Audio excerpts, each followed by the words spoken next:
Welcome, everyone. This is it. This is the last episode of Ray LaHood on the Go. And I'm glad to have one more opportunity to answer your questions about all things transportation.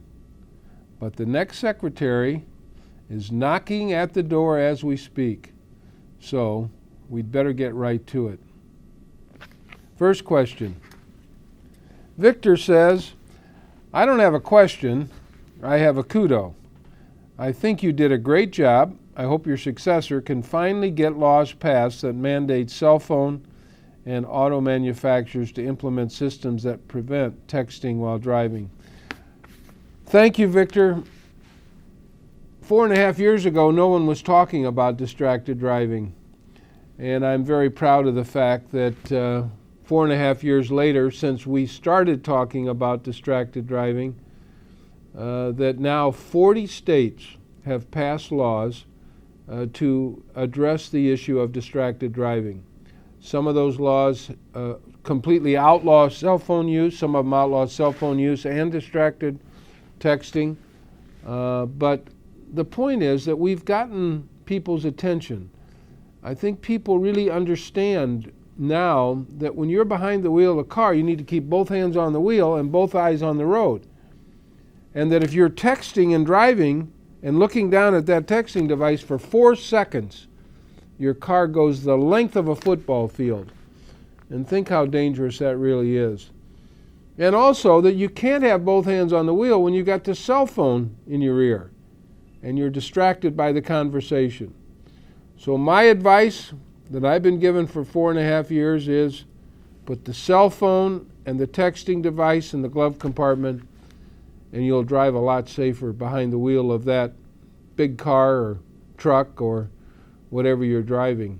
It's just going to be the safest way to drive. I believe my successor will continue this campaign because it's at the top of our list of the safety agenda that we've developed here at the Department of Transportation. Next question comes from Michelle. And Michelle asks, will your successor be supportive of bicycles and bicycle infrastructure as you have been? I think so because the mayor of Charlotte, who is my successor, Mayor Anthony Fox, the mayor of Charlotte, North Carolina, has been a very progressive when it comes to livable and sustainable communities. We've worked with Mayor Fox in our role as DOT Secretary and his role as mayor in implementing light rail and streetcar projects in Charlotte.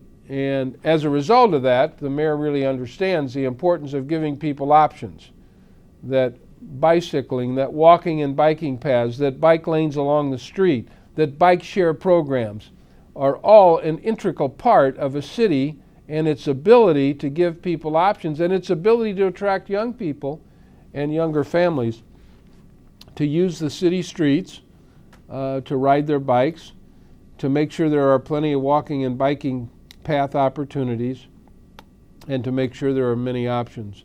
So I believe that there will be plenty of emphasis on bike share, on walking and biking paths, on bicycling, and I have no doubt my successor will continue the progress that we have made. Ryan gets the last question of On the Go with Ray LaHood. Can the federal gas tax monies be allocated to better invest in transit, alternative transportations instead of highways and highway maintenance? In 1993, when the Congress passed an increase in the gas tax, they set aside part of it for transit. And that money has continued to flow. And when this administration came into office 4.5 years ago, we started out with an economic stimulus bill of which we got $48 billion, of which $8 billion went to transit. And we were able to implement streetcars and light rail and bus rapid transit and help transit systems around the country fix up aging infrastructure. So the answer is yes.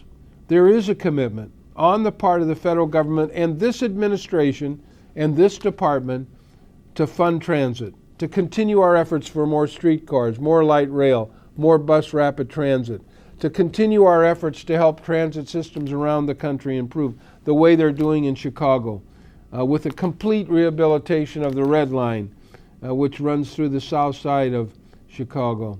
And this is taking place in other places in America too. There will be money from DOT to transit, to enhance transit, to build new transit, and to give people the kind of options that they really want.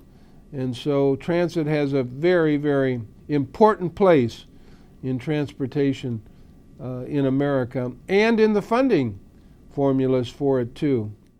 As I said, this is the last episode, and I've really enjoyed the opportunity to communicate with you, to answer your questions, to hear what you care about, and really say thank you to all the folks here at DOT who've made my job much, much easier, and to all of these folks, come on, all of you gather around here, that have made On the Go possible. Come on, everybody. Come on, gather around, gather around. How about the guy behind the camera there? Come on, Justin, get in here. Come on, Justin, get over here. Justin has been with me from the very first day I walked in the door here. So I want to say thank you to Derek, Anil, Jack, Chris, Justine, who could not be here, who was an integral part of this, Todd and Justin, and to everybody who has made On the Go possible. Thank you so much. These are the people that set up all the equipment and bring the cameras and make sure that I look okay and sound okay, and they do a great job every day for all of us around here at DOT. And again, thank you to all of you for making On the Go a success, and to helping us really educate people about the important work that we do at the Department of Transportation. Be safe.